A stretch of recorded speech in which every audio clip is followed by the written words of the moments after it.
Copyright disclaimer. Under Section 107 of the Copyright Act 1976, allowance is made for fair use for purposes such as criticism, comment, news reporting, scholarship, and research. Fair use is a use permitted by copyright statute that might otherwise be infringing.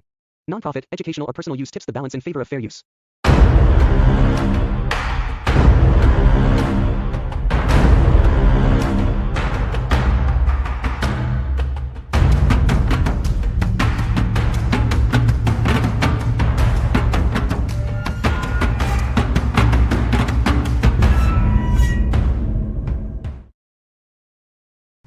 This is Jonah Sanders, and I'll be narrating this documentary. You may ask, why am I interested in this subject and as to why I care? To answer that question, I was inmate number 1210898.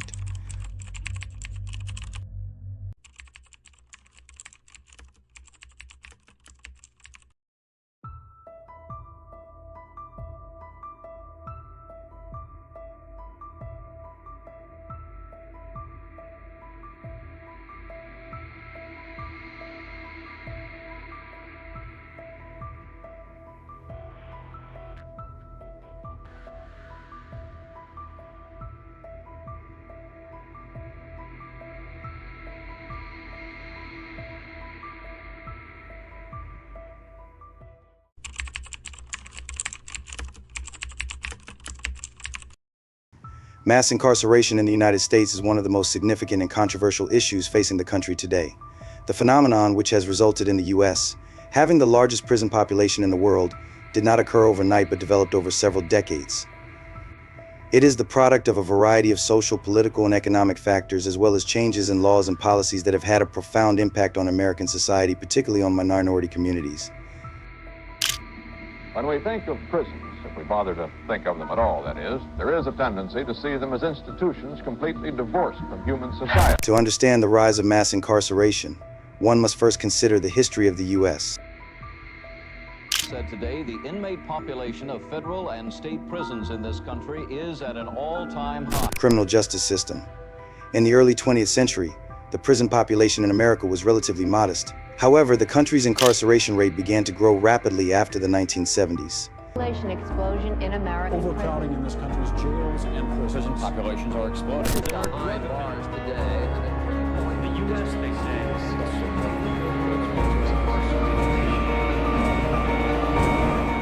This shift can be traced back to several key moments in American history, beginning with the Civil Rights Movement, which brought issues of racial inequality and crime to the forefront of political discourse. During the 1960s, the U.S. saw a significant rise in crime rates, particularly in urban areas. This increase in crime, combined with the social unrest of the time, led politicians and policymakers to focus heavily on law and order. President Lyndon B. Johnson launched a war on crime, which laid the groundwork for future policies. However, it was under President Richard Nixon in the early 1970s that the rhetoric around crime began to escalate. Nixon famously declared a war on drugs, which marked the beginning of a series of punitive laws and enforcement measures aimed at reducing drug-related crime. Ladies and gentlemen, I would like to summarize for you the meeting that I have just had with the bipartisan leaders, which began at 8 o'clock and was completed 2 hours later. I began the meeting by making this statement, which I think needs to be made to the nation. America's public enemy number one in the United States is drug abuse. In order to fight and defeat this enemy, it is necessary to wage a new all-out offensive. I have asked the Congress to provide the legislative authority and the funds to fuel this kind of an offensive. The war on drugs, launched officially in 1971, played a pivotal role in the explosion of the U.S. prison population. This campaign, which sought to combat drug addiction and drug-related crime, led to the passing of harsh drug laws, including mandatory minimum sentences, 3 strikes laws, and zero-tolerance policies. These laws disproportionately targeted minority communities, particularly African Americans and Latinos, who were more likely to be arrested and incarcerated for drug-related offenses. Mandatory minimum sentences, in particular, removed much of the discretion from judges, forcing them to impose lengthy prison sentences for even non-violent drug offenses. For instance, under federal law, a person convicted of possessing 5 grams of crack cocaine was subject to the same mandatory minimum sentence as someone convicted of possessing 500 grams of powder cocaine. Since crack cocaine was more commonly used in poorer, minority communities, this disparity led to a significant racial imbalance in drug-related incarcerations. In the 1980s and 1990s, the political landscape became even more focused on crime control. Both Democrats and Republicans adopted tough-on-crime stances, viewing harsh penalties as a way to win votes. The passage of the Anti-Drug Abuse Act of 1986 and the Violent Crime Control and Law Enforcement Act of 1994 were two landmark pieces of legislation that contributed to the growing prison population. The 1994 crime bill, in particular, was signed into law by President Bill Clinton and is often cited as a major catalyst for mass incarceration. It included provisions that expanded the use of the death penalty, implemented the three strikes law, which mandated life sentences for repeat offenders, and provided funding for the construction of more prisons. The bill also introduced truth in sentencing laws, which required prisoners to serve a larger percentage of their sentences before becoming eligible for parole. While these policies were intended to curb violent crime and make communities safer, they had the unintended consequence of dramatically increasing the number of people behind bars, and they are perpetuated by discriminatory policies and practices at every stage of the criminal justice process, from arrest to sentencing. The socio-economic consequences of mass incarceration are staggering. Families are often torn apart, with children growing up in single-parent households while one or both parents are incarcerated. Former prisoners face significant barriers to reintegration into society as they struggle to find employment and housing due to their criminal records. This cycle of poverty and incarceration disproportionately affects low-income communities, creating a vicious cycle that is difficult to break. I don't see it as really any different from mass incarceration. COVID really made the business boom because the bench was on board with, we have to clear the jails because of COVID. And so a lot of them said, okay, private home detention. And I don't think they realized the impact that it has on the clients. What is it that people go through?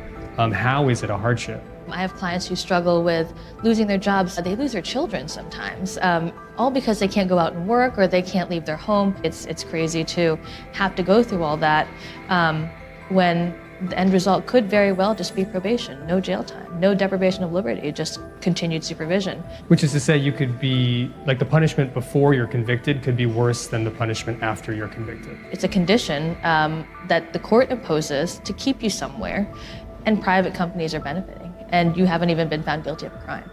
The financial burden of mass incarceration on the U.S. economy is also substantial. It costs the country billions of dollars each year to maintain its prison system. In 2020, the total expenditure on corrections at the federal, state, and local levels exceeded $80 billion. These funds could be used for other social services such as education, healthcare, and job training, which could help reduce crime in the long term. In recent years, there has been growing recognition that the U.S. criminal justice system is in dire need of reform. Advocacy groups, civil rights organizations, and politicians across the political spectrum have called for changes to the laws and policies that contribute to mass incarceration. The movement for reform has gained momentum, particularly in the wake of high-profile cases of police brutality and racial injustice, which have brought renewed attention to the systemic inequalities in the criminal justice system. Several states have already implemented reforms aimed at reducing the prison population.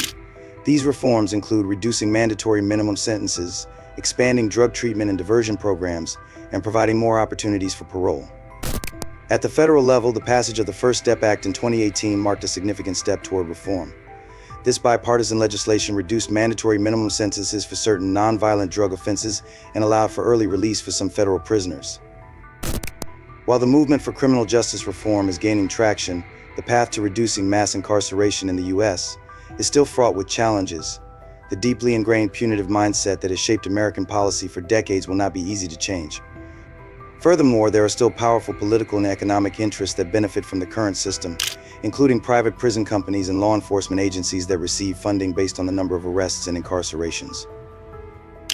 However, there is hope that meaningful change can occur. The increasing awareness of the flaws in the U.S. criminal justice system, coupled with the rise of grassroots movements and advocacy groups, has created a window of opportunity for reform. The question remains whether the U.S. will seize this moment to address the root causes of mass incarceration and build a more just and equitable society. The rise of mass incarceration in America is a complex issue with deep historical, social, and political roots. It has had far-reaching consequences, particularly for minority communities, and has strained the U.S. economy. While there have been some positive steps toward reform, much work remains to be done to address the systemic issues that contribute to the over-incarceration of millions of Americans.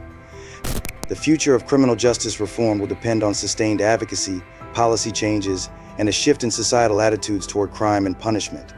Only by addressing these challenges can the U.S. hope to reduce its reliance on incarceration and create a more just and humane system for all.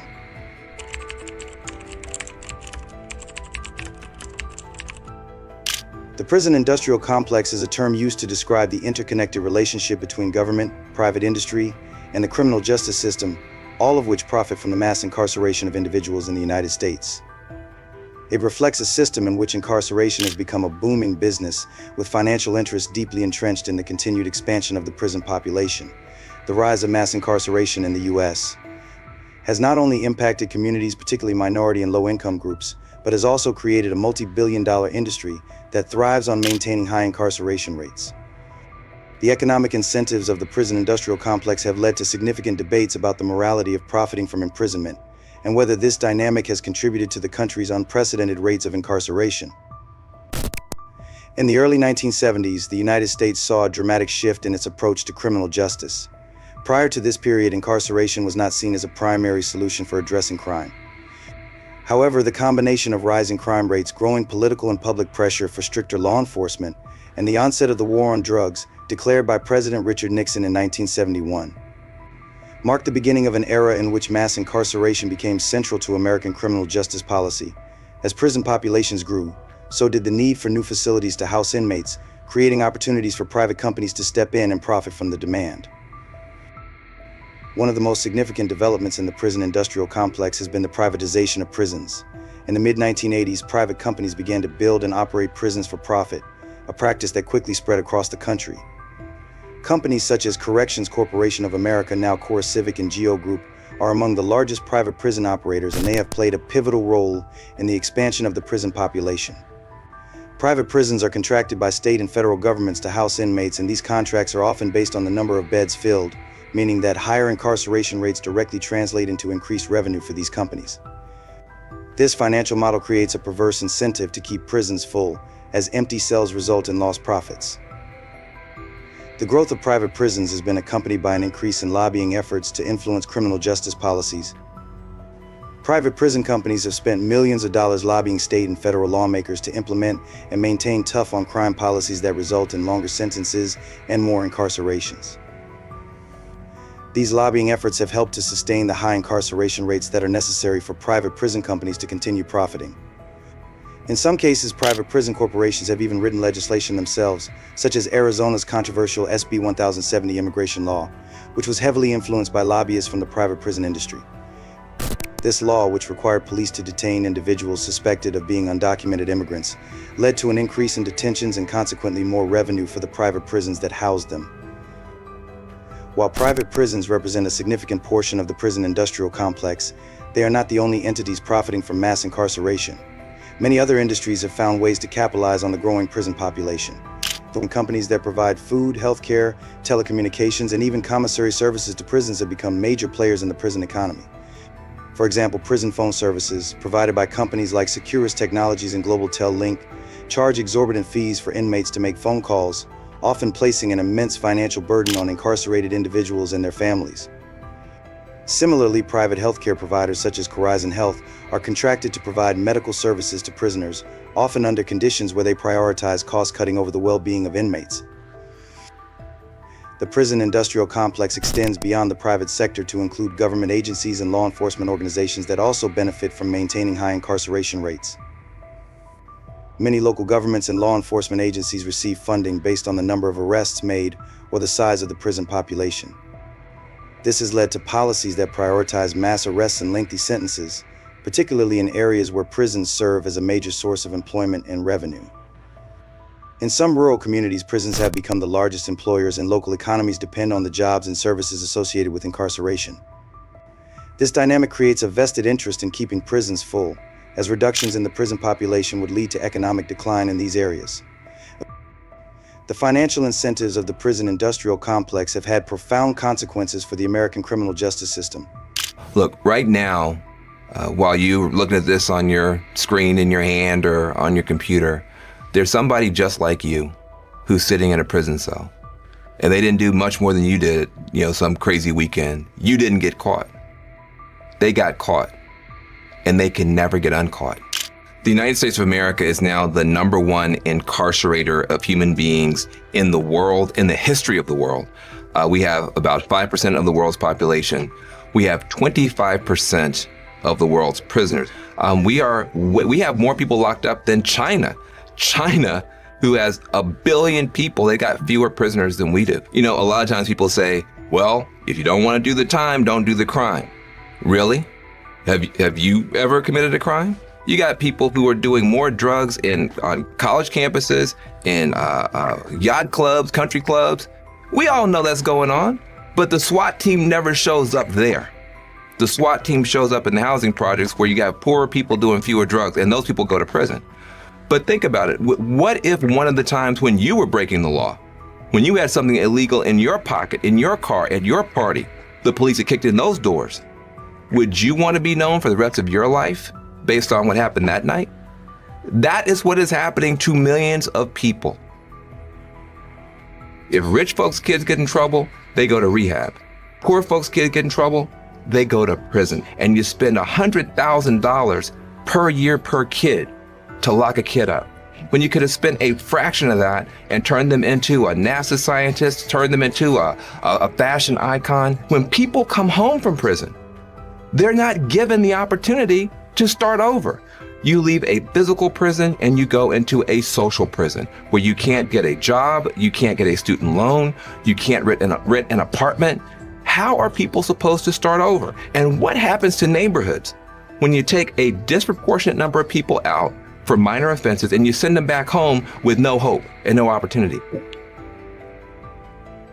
There are no more excuses to have this horrible system continue when there is now finally bipartisan agreement that it is a tragedy to do this. Not only do you have President Obama and the Democrats, you now actually have people like Paul Ryan, Koch Industries, Newt Gingrich, all saying the same thing. We are locking up too many people. We're wasting too much money. We're wasting too much genius in America. Over the past 4 decades, the U.S. prison population has exploded, growing from roughly 300,000 inmates in the early 1970s to over 2.3 million by the early 21st century. The U.S. now incarcerates more people per capita than any other country in the world, with 1 in every 100 adults behind bars. The costs of maintaining this massive prison population are staggering. In 2020, the total expenditure on corrections in the U.S. exceeded $80 billion, with much of that money going to private companies and industries that profit from incarceration. Perhaps one of the most troubling aspects of the prison industrial complex is its disproportionate impact on minority communities, particularly African Americans and Latinos. People of color are incarcerated at much higher rates than their white counterparts, and they are more likely to be subjected to the harsh sentencing policies that feed the prison industrial complex. The racial disparities in the criminal justice system are exacerbated by the fact that private prison companies and other industries that profit from incarceration often target minority communities for their facilities and services. For example, many private prisons are built in predominantly minority neighborhoods, and the individuals housed in these prisons are disproportionately people of color. The prison industrial complex has also raised serious ethical questions about the role of profit in the criminal justice system. Critics argue that the for-profit model of incarceration creates an inherent conflict of interest, as companies and industries that profit from incarceration have little incentive to support policies that would reduce the prison population. For example, private prison companies have been known to lobby against criminal justice reforms such as sentencing reductions, alternatives to incarceration, and rehabilitation programs that could lead to fewer incarcerations. This creates a situation in which financial interests are at odds with the goals of reducing crime and promoting public safety. In recent years, there has been growing recognition of the need for criminal justice reform, particularly in light of the disproportionate impact of mass incarceration on minority communities and the role of the prison industrial complex in perpetuating these injustices. Advocacy groups, civil rights organizations, and policymakers have called for an end to the privatization of prisons and the dismantling of the profit-driven system that fuels mass incarceration. In 2016, the U.S. Department of Justice announced that it would begin phasing out the use of private prisons at the federal level, citing concerns about the quality of services and the high costs associated with for-profit prisons. However, private prisons continue to operate at the state level, and the broader prison industrial complex remains firmly entrenched in the U.S. criminal justice system. I think it's quite exciting that it's a term that has acquired a kind of currency. At the very beginning, when it was introduced, it was always necessary to engage in a rather long conversation explaining the meaning of the prison industrial complex. Of course, the resonances with the military industrial complex are what most people immediately think about.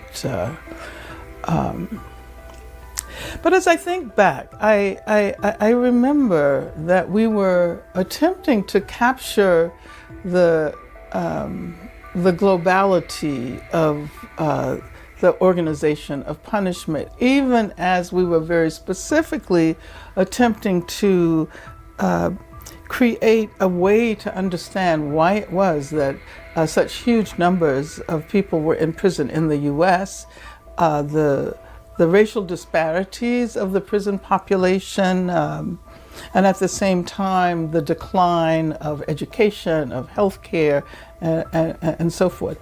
I think what was so important about that term was that it moved us away from simply thinking about punishment or jails and prisons in isolation from everything else.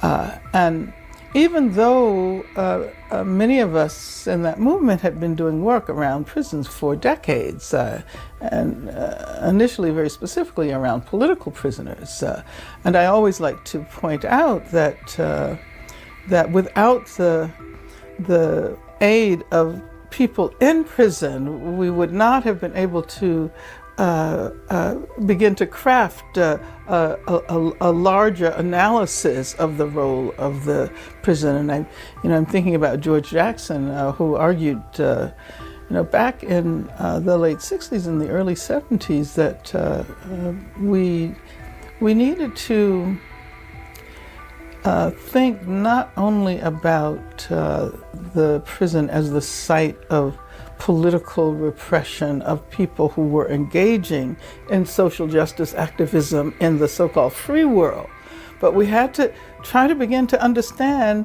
how that apparatus was key to the way racism functioned in our society. So there were a lot of questions that were questions, and many of them are still questions. But I think what was most important was precisely that it allowed us to ask questions, and it made people recognize that what they thought they knew, they really didn't know.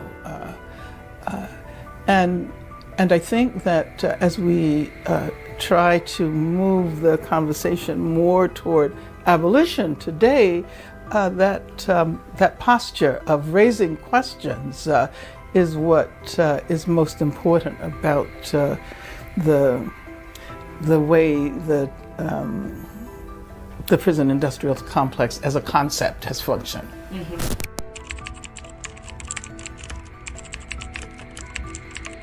Racial disparities and systemic racism in the U.S. prison system have been persistent issues for decades, and they are deeply intertwined with the broader social, economic, and political fabric of the country. These disparities are evident at every stage of the criminal justice process, from arrest to sentencing to incarceration. The disproportionate impact on Black and Latino communities, in particular, reflects a long history of racial inequality that has been perpetuated by both explicit and implicit biases within the system. The result is a prison population that is overwhelmingly composed of people of color, despite evidence that crime rates do not vary significantly between racial groups. Addressing these disparities requires a fundamental rethinking of how the U.S. approaches criminal justice and the role that race plays in shaping the experiences of those who come into contact with the system. The overrepresentation of people of color in the U.S. prison system is one of the most glaring manifestations of racial disparities in criminal justice. African Americans and Latinos make up roughly 60% of the prison population, despite representing only about 30% of the overall U.S. population. According to the NAACP, African Americans are incarcerated at more than 5 times the rate of white Americans, and 1 in 3 Black men can expect to go to prison at some point in their lives. Latinos are also disproportionately represented in the prison system, particularly in states with large immigrant populations. These disparities are even more pronounced when considering the impact of mass incarceration on young men of color. For example, black men between the ages of 18 and 24 are far more likely to be incarcerated than their white peers, with devastating consequences for their families and communities. The roots of racial disparities in the U.S. prison system can be traced back to the country's history of slavery, segregation, and racial discrimination. After the abolition of slavery in 1865, the criminal justice system became a tool for maintaining racial control, particularly in the South. The Black Codes, which were laws passed in southern states to restrict the freedom of African Americans, criminalized activities such as loitering, vagrancy, and unemployment, leading to the mass arrest and incarceration of black men. These laws were part of a broader system of racial oppression that continued through the Jim Crow era, during which segregation and racial discrimination were legally enforced. The criminal justice system played a key role in enforcing these laws, and African Americans were routinely subjected to harsher sentences and treatment than their white counterparts. Even after the formal end of Jim Crow laws in the 1960s, racial disparities in the criminal justice system persisted, exacerbated by the rise of the war on drugs in the 1980s. The war on drugs, launched by President Richard Nixon and intensified under President Ronald Reagan, led to a dramatic increase in arrests and incarceration for drug-related offenses, particularly in Black and Latino communities. Researching about crack and the war on drugs after I finished a book on the Black Panther Party. And this grew out of an interest of trying to understand the period after the civil rights and the Black Power movement in the 1970s and 1980s. And I think this period is incredibly important because it's really the building of what we call mass incarceration. It begins in the early 70s and then begins to accelerate. And the war on drugs played a seminal role in it, both the first war on drugs under Nixon and then especially the so-called second war on drugs under Ronald Reagan. But it became a kind of structure of punishment that each president, starting with actually a Democrat, Lyndon Johnson in 1965, and then Richard Nixon, and then really Ronald Reagan, George H.W. Bush, and Bill Clinton. And the single biggest period of incarceration in the United States at the state and federal level was actually under Bill Clinton in the 1990s. So I think that when we're looking at the contemporary problems today, understanding the mass protests that we had in Ferguson and Charlotte and other cities across the country, none of that can be understood without looking at the state punishment apparatus. The reason I also am studying crack is that the crack crisis or the crack epidemic was the primary rationale for the war on drugs. So one of the things I remember having come of age during this period is that no one was talking about the war on drugs. Everyone was talking about crack. So it's impossible to write about one without writing about another. The second reason is that crack itself, the cocaine economy that grew out of the anti-communist wars in Central America, which led to the vast expansion of this illicit selling of cocaine in the United States, this wrought destruction within all different kinds of communities. African American communities, but many other communities were using crack as well. Although you didn't see the rhetoric of race in the same way you did with African Americans, according to the National Institute for Drug Abuse, 2/3 of crack users were white. And thinking about how this is linked to our contemporary moment, there's a lot of discussion about the opioid crisis. And it's obvious the contrast in the kinds of sympathetic ways that opioid users are represented. You know, white communities, white victims, public health, seekers versus illicit users of moral failing. That contrast is clear. But I also think that in some ways, as we look at what's going on with these communities in the opioid crisis, it's important to go back to that archive of what happened in the crack era. Families being torn asunder, children being sacrificed to foster care, long-term criminalization. The war on drugs continues even during the opioid crisis. So I think it's important both to understand mass incarceration, but also to interpret the drug crises of today. The racial disparities in the U.S. prison system are not limited to drug offenses. They extend to nearly every category of crime. African Americans and Latinos are more likely to be arrested, charged, and convicted of crimes than their white counterparts, even when controlling for the severity of the offense. This pattern reflects the role of racial profiling and biased policing practices, which disproportionately target communities of color. The use of stop and frisk tactics in cities like New York is one example of how law enforcement policies have disproportionately affected Black and Latino individuals. Under stop and frisk, police officers were empowered to stop and search individuals they deemed suspicious, leading to widespread racial profiling. Data from the New York Civil Liberties Union shows that between 2002 and 2013, more than 80% of those stopped were Black or Latino, even though these groups make up less than half of the city's population. The vast majority of those stopped were found to be innocent, but the practice contributed to the over-policing of communities of color and the funneling of young Black and Latino men into the criminal justice system. Once individuals of color are arrested, they face further racial disparities in the judicial process. Studies have shown that African Americans and Latinos are more likely to be charged with crimes that carry longer sentences, such as violent offenses, even when white individuals commit similar acts. Additionally, people of color are often at a disadvantage when it comes to legal representation, as many cannot afford private attorneys and are reliant on overworked public defenders. This disparity in legal resources can result in harsher plea deals, wrongful convictions, and longer sentences for Black and Latino defendants. Furthermore, racial bias can influence judicial decision-making, whether consciously or unconsciously. Research has shown that Black defendants are more likely to be sentenced to death than white defendants, particularly when the victim is white. This racial bias in sentencing is a clear example of systemic racism at work within the criminal justice system. The impact of these racial disparities in incarceration extends far beyond the individuals who are imprisoned. Mass incarceration has devastating effects on families and communities, particularly in Black and Latino neighborhoods. Children of incarcerated parents are more likely to experience poverty, unstable housing, and emotional trauma. In many cases, the loss of a parent to incarceration creates a cycle of disadvantage that is difficult to break, as children who grow up in households affected by incarceration are more likely to become involved in the criminal justice system themselves. The economic consequences of mass incarceration are also significant, as formerly incarcerated individuals often struggle to find employment and housing due to their criminal records. This can lead to higher rates of recidivism, as individuals who are unable to secure stable employment may resort to illegal activities to survive.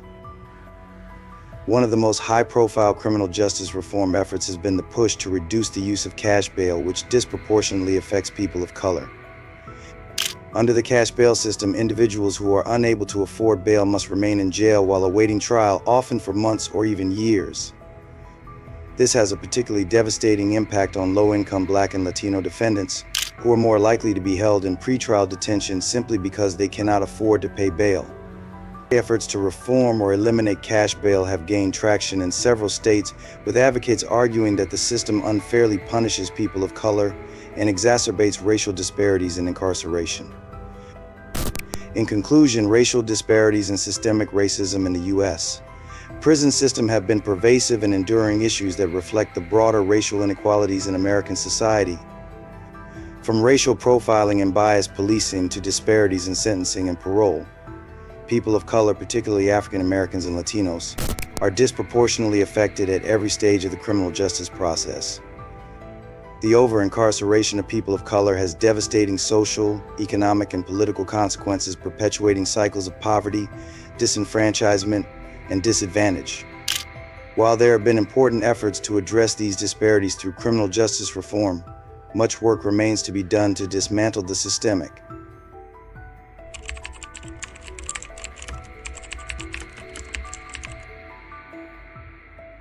Corruption in private prisons has become a significant issue in the U.S. criminal justice system, highlighting a troubling conflict between the profit motives of private corporations and the fundamental goal of rehabilitation for incarcerated individuals.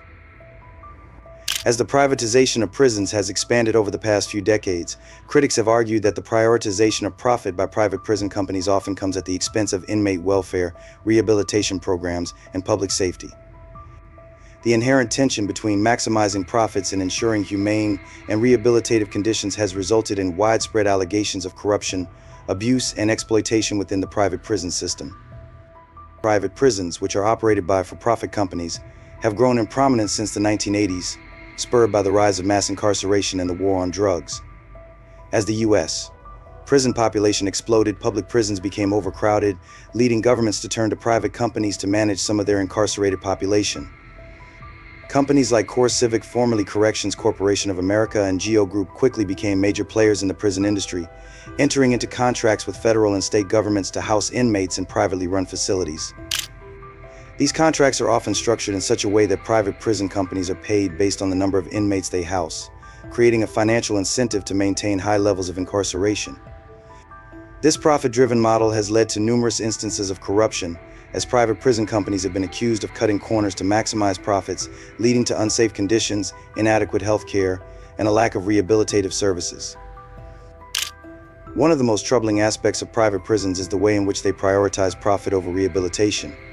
Rehabilitation should be one of the central goals of the criminal justice system, as it aims to reduce recidivism and help individuals reintegrate into society upon release. However, private prison companies have little incentive to invest in effective rehabilitation programs, as reducing recidivism could result in fewer inmates and therefore less revenue. Instead, these companies often focus on minimizing costs, which can mean providing only the bare minimum in terms of services and support for inmates. This lack of focus on rehabilitation has been criticized as a major contributor to the high recidivism rates in the U.S., as many inmates are released from private prisons without having received the education, job training, or mental health treatment they need to successfully re-enter society. Cost-cutting measures in private prisons frequently result in substandard living conditions for inmates. These facilities often suffer from overcrowding, understaffing, and poor maintenance, all of which can lead to dangerous and unhealthy environments. In some cases, private prisons have been found to provide inadequate food, medical care, and mental health services, putting inmates' health and well-being at risk. For example, a 2019 report by the U.S.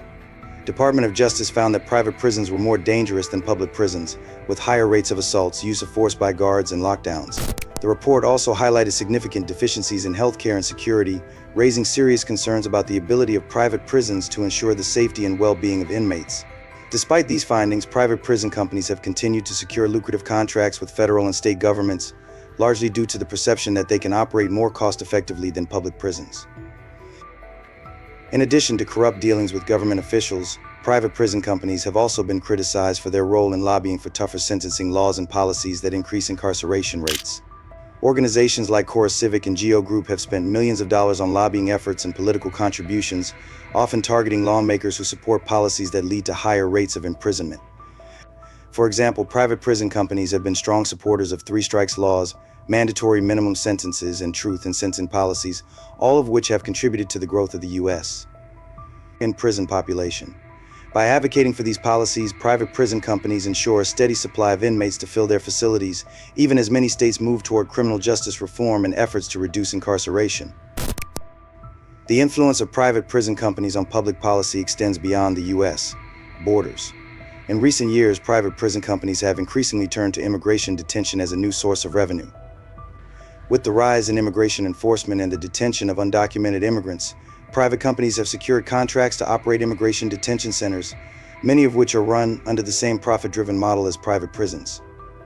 As with traditional private prisons, immigration detention centers have been plagued by allegations of abuse, neglect, and inadequate conditions. Reports have surfaced of overcrowded facilities, insufficient medical care, and poor sanitation, leading to concerns about the treatment of immigrants in detention. Private prison companies have been accused of profiting from the suffering of immigrants, many of whom are held in detention for prolonged periods without access to legal representation or due process.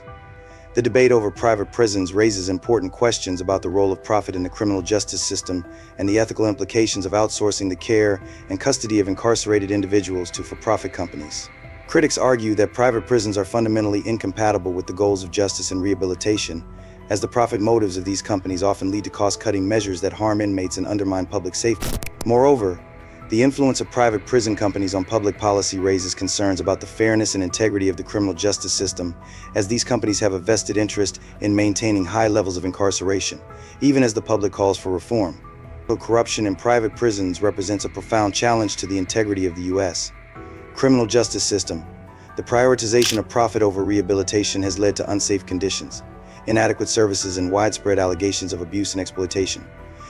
Furthermore, the influence of private prison companies on public policy has contributed to the perpetuation of mass incarceration and the erosion of efforts to reform the system. To address these issues, it is essential to critically examine the role of private prisons in the U.S. and to consider alternatives that prioritize rehabilitation, fairness, and justice over profit.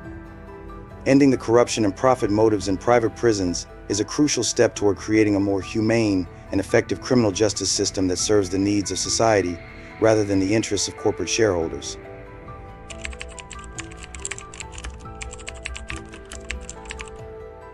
Inhumane living conditions in prisons, particularly overcrowding and neglect, have long been a pressing issue in the U.S. criminal justice system. Overcrowding, which occurs when the number of inmates exceeds the capacity of a facility, leads to numerous human rights violations, compromised safety, and a lack of access to essential services such as medical care, mental health treatment, and rehabilitative programs. This crisis has been exacerbated by decades of tough-on-crime policies, including mandatory minimum sentences and the war on drugs, which have resulted in a dramatic increase in the U.S. prison population. As a consequence, prisoners are often forced to live in deplorable conditions that not only violate their basic rights but also impede their chances of rehabilitation and reintegration into society. The issue of overcrowding is most evident in the sheer number of people housed in facilities designed for far fewer occupants. Many prisons operate well beyond their intended capacity, forcing inmates into cramped and unsanitary living quarters. Cells built to hold 1 or 2 individuals often accommodate double or triple that number, leading to a lack of personal space and a breakdown of order within the facility. Prisoners may be forced to sleep on the floor, share small, inadequate bathroom facilities, and live in conditions where basic hygiene is difficult to maintain. This overcrowding increases tension and violence among inmates as confined spaces and a lack of privacy contribute to heightened stress levels. In some cases, guards and staff are outnumbered, making it difficult for them to effectively manage the inmate population or respond to incidents of violence and unrest. Overcrowding also creates significant challenges in providing adequate healthcare and mental health services to inmates. With more prisoners to care for than staff or resources can handle, many inmates are left without proper medical attention, leading to worsening health conditions or even preventable deaths. Common ailments such as chronic illnesses go untreated and emergency medical care is often delayed. Inmates with mental health issues are particularly vulnerable in these conditions, as overcrowded facilities typically lack the resources to provide adequate psychiatric care or counseling. Many inmates suffering from mental illness are left untreated or placed in isolation, which can exacerbate their condition and lead to further deterioration of their mental state. The lack of access to health care in overcrowded prisons is not only a public health crisis but also a violation of inmates' rights to receive proper medical care while in custody. Neglect is another major issue that stems from overcrowding, as prison staff are often overwhelmed and unable to meet the basic needs of the inmate population. Inadequate staffing levels mean that guards and medical personnel are stretched thin, leading to delayed responses to medical emergencies, neglect of prisoners' basic needs, and a lack of oversight that allows abuse and violence to go unchecked. Neglect can manifest in various ways, from failing to provide inmates with adequate food, clean water, and sanitation facilities to ignoring reports of abuse or mistreatment. In overcrowded prisons, staff often prioritize maintaining order over addressing individual inmates' concerns, resulting in widespread neglect and human rights violations. In many cases, inmates are left to suffer in silence, with no recourse to report their treatment or seek help from outside authorities. The consequences of overcrowding and neglect are not limited to physical health issues. The mental and emotional toll of living in such conditions can be devastating. Inmates in overcrowded prisons often experience severe stress, anxiety, and depression due to the constant noise, lack of privacy, and fear of violence. MDOC, if you don't have a family member or a loved one there, but some child's father is there, some mother's son is there. The psychological effects of overcrowding can lead to behavioral issues, making it more difficult for inmates to engage in rehabilitative programs or maintain good behavior. Furthermore, the lack of access to mental health services means that inmates struggling with mental health issues are often left untreated, leading to higher rates of self-harm, suicide, and aggression. The psychological impact of overcrowding and neglect can have long-lasting effects on inmates, making it more difficult for them to reintegrate into society upon release and increasing the likelihood of recidivism. 52% of the African male population in the city is unemployed. And the reason being is the fact that they have had some contact with the criminal justice system. My name is Jonah Sanders, and I'm a native New Orleanian. I spent 27 years, 10 months and 18 days in prison. I was charged with second-degree murder for a crime that proven that I didn't do. I came home, already had food, clothing, and shelter, had a job waiting for me that had been waiting for me for over 10 years. And I tell people my transition was completely flawless. But I understand what it's like to be coming home with nowhere to go. And so we're trying to eliminate that out here by yourself. No, we're here. We're that safety net. And we're just trying to raise the consciousness of people about what reentry is supposed to look like. And this is the end product. Basically, everybody in my community is in prison. All the mothers like me, we get together now because all of our kids are in jail. All of our kids are doing like 30 to 25 years. We see each other the first day of school when our kids are 4. Now at the age of 17 in New Orleans, we see each other again when it's time to go to the courthouse, to go to prison. I'm a mother of 2 kids. One of my kids are incarcerated. One of my kids have 30 years. I have 3 grandkids, and I'm a formerly incarcerated person. Sunday morning at 1 o'clock, I was released from Orleans Parish Prison. I was released from here at 1 in the morning. I live in the Tremay area. Imagine me being a woman, how terrified I was walking from here at 1 o'clock in the morning, making it to Tremay area for like 2-something by myself. But right now, there is no help with that. There isn't anything to like try to help you do anything. The program would like, as soon as you call us, we will be here to get you as soon as you're getting out of prison. Yeah.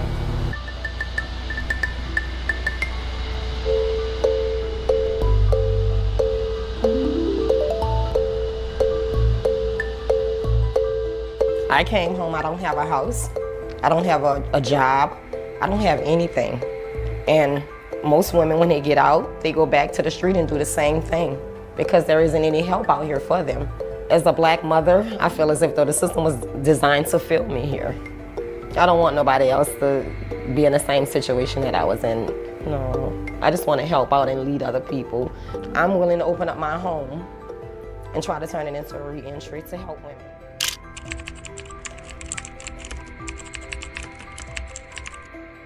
Furthermore, gang-related violence can disrupt prison operations, making it challenging for staff to maintain order and ensuring the safety of all individuals within the facility. The influence of gangs in prisons extends beyond physical violence. It often includes a range of illicit activities such as drug trafficking, extortion, and organized crime. Gangs can control the flow of contraband within the facility, leading to a rise in violence as they compete for territory and resources. The presence of drugs and other illegal activities can exacerbate tensions, leading to disputes that escalate into violence. Inmates who refuse to align with a gang or who attempt to withdraw from gang involvement may face severe repercussions, including physical assault or even death. This creates an atmosphere of fear and complicity, where inmates feel compelled to participate in gang activities to ensure their safety. Moreover, the lack of adequate mental health services in many prisons further compounds the issue of violence. A significant number of inmates enter prison with pre-existing mental health conditions, and the stresses of incarceration can exacerbate these issues. Without proper treatment, individuals may experience heightened symptoms of anxiety, depression, or aggression, leading to outbursts and violent behavior. Prisons often lack the necessary resources to address the mental health needs of the population, resulting in a system that fails to rehabilitate and support individuals struggling with psychological issues. This neglect can create a volatile environment where violence becomes a means of coping with emotional distress. The culture of violence within prisons is also perpetuated by the lack of accountability for aggressive behavior. Many correctional facilities operate under a system that prioritizes punishment over rehabilitation, leading to a cycle where violence is often met with further violence. Inmates who engage in violent acts may face harsh disciplinary measures, such as solitary confinement, rather than receiving the support they need to address the underlying issues driving their behavior. This punitive approach can reinforce the notion that violence is an acceptable response to conflict, perpetuating the cycle of aggression and instability within the prison system. The impact of prison violence extends beyond the walls of the facilities. The experiences of inmates who endure violence during their incarceration can have lasting effects on their mental health and well-being, contributing to challenges when reintegrating into society. Many individuals released from prison carry the trauma of their experiences, leading to difficulties in forming healthy relationships and maintaining stable employment. Those who have been exposed to violence may become more likely to engage in aggressive behavior or find themselves involved in criminal activities upon release. The issue of prison violence and gang control has garnered increased attention in recent years, prompting calls for reform and change within the penal system. Advocates argue that addressing the root causes of violence requires a comprehensive approach that prioritizes rehabilitation, mental health services, and a focus on reducing overcrowding. By creating environments that foster healing rather than punishment, prisons can work towards breaking the cycle of violence and gang influence.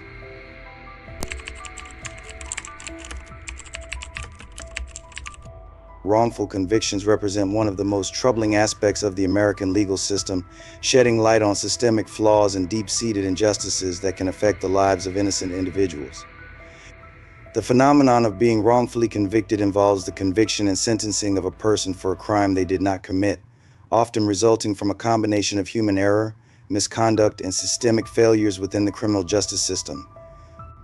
This issue is not merely an unfortunate side effect of an imperfect legal process, it underscores significant legal injustices that can have devastating consequences for individuals, families, and communities. The causes of wrongful convictions are varied and complex, with a range of contributing factors that often intersect. One of the most common reasons for wrongful convictions is the reliance on faulty eyewitness testimony. Studies have shown that eyewitnesses can be remarkably unreliable, influenced by a myriad of factors including stress, the presence of a weapon, or leading questions during police interviews. In high-pressure situations, an eyewitness may misidentify a suspect, leading to the wrongful conviction of an innocent person based solely on their flawed memory. The phenomenon of cross-racial identification further complicates matters. Research indicates that individuals are generally less accurate when identifying people of different races, increasing the likelihood of errors in cases involving racially diverse communities. In addition to eyewitness misidentification, the use of flawed forensic evidence has played a significant role in wrongful convictions. Many wrongful conviction cases involve reliance on forensic techniques that have since been discredited or deemed unreliable. For example, hair comparison analysis, bite mark analysis, and other forms of forensic evidence have been called into question for their lack of scientific rigor. The consequences of such reliance can be catastrophic, as defendants may be convicted based on dubious scientific claims that fail to meet modern standards of reliability and validity. In many cases, forensic experts may present evidence in a manner that misleads juries, painting a picture of certainty where there is none.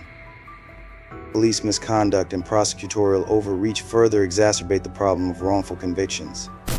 In some instances, law enforcement officials may engage in coercive interrogation tactics, leading to false confessions from innocent individuals. High-pressure techniques, such as lengthy interrogations or deceptive practices, can cause vulnerable individuals to admit to crimes they did not commit out of fear or desperation. Similarly, prosecutorial misconduct, such as withholding exculpatory evidence, can hinder a fair trial and contribute to wrongful convictions. When prosecutors prioritize winning cases over ensuring justice, the integrity of the legal system is undermined, often to the detriment of innocent defendants. The impact of wrongful convictions extends far beyond the individual who is wrongfully imprisoned. Families of the wrongfully convicted endure immense emotional and financial strain as they grapple with the injustice of their loved one's situation. Everything was stripped away from me in life. Yeah, I'm mad at God. I'm mad at everybody. I remember the screaming, how can this be happening? It was a nightmare. It was a start of just a nightmare. I'm asking God, man, if you're real, step in right now. I need a savior. I can't do this by myself. I'm crying out. Complete strangers, as well as people of the community, were coming and rallying and just chanting free GK, free GK. It made me feel really good to know that we're getting somewhere. Like, people are fighting for me. You know, there's a reason to have hope now. The Lord had my undivided attention now. That I was sitting there getting to know Him, getting to know Jesus, who He was, and preparing me for the journey I'm about to face. And ultimately, letting me know that I'm gonna be with you through it all. The social and economic consequences of wrongful convictions are also significant. Each wrongful conviction not only represents a personal tragedy, but also costs taxpayers substantial sums of money. The legal battles involved in wrongful conviction cases can drain state resources, as taxpayers foot the bill for lengthy trials, appeals, and the costs associated with wrongful imprisonment. Furthermore, the system of mass incarceration in the United States exacerbates these issues, as millions of people are caught in a cycle of injustice, often disproportionately affecting marginalized communities. The intersection of race and wrongful convictions is particularly alarming. Studies indicate that individuals from racial and ethnic minorities are more likely to be wrongfully convicted than their white counterparts, underscoring systemic biases that persist within the legal framework. I'm an innocent man, Your Honor, and I have always been an innocent man. While living in Brooklyn, New York, Bunn was only 14 years old when he was arrested by NYPD Detective Louis Scarcella. Bunn later spent 16 years behind bars and then 11 years on parole, during which he continued to fight to prove his innocence. Finally, his conviction was overturned due to the misconduct of Detective Scarcella and the fact that there was no probable cause to arrest Bunn in the first place.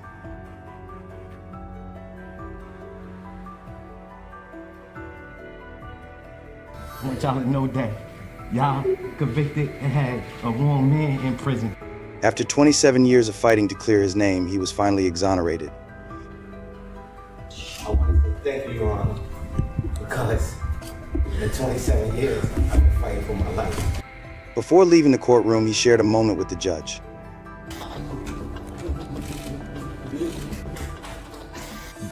Bunn later filed a lawsuit against the city of New York and Detective Scarcella. Organizations such as the Innocence Project and the Equal Justice Initiative have been instrumental in raising awareness about the prevalence of wrongful convictions and advocating for necessary reforms.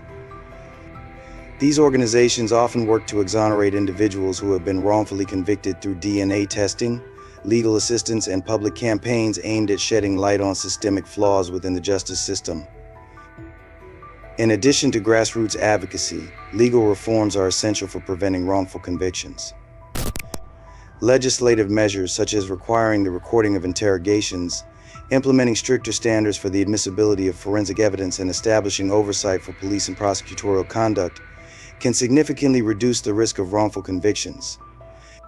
Creating independent review boards to evaluate cases of alleged wrongful conviction can also provide an avenue for accountability and transparency within the legal system. These reforms not only aim to prevent future injustices, but also work to restore faith in a legal system that is perceived by many as flawed and biased. The role of education and training for law enforcement officials, attorneys, and jurors is also vital in addressing wrongful convictions.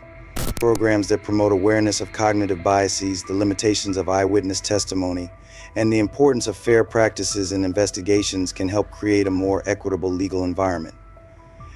Furthermore, increasing public awareness about the risks of wrongful convictions can empower citizens to advocate for justice reform and hold their elected officials accountable.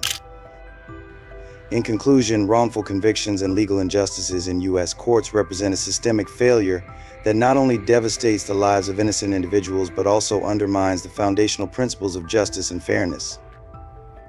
By addressing the myriad factors that contribute to wrongful convictions, such as unreliable eyewitness testimony, flawed forensic evidence, police misconduct, and prosecutorial overreach, we can begin to build a legal system that prioritizes truth and accountability. Through comprehensive reform efforts, education, and advocacy, it is possible to create a more just and equitable criminal justice system that protects the rights of all individuals and safeguards against the tragedies of wrongful conviction. The pursuit of justice must remain at the forefront of our collective efforts to address these injustices and ensure that the legal system serves as a protector of the innocent rather than a vehicle for their wrongful punishment.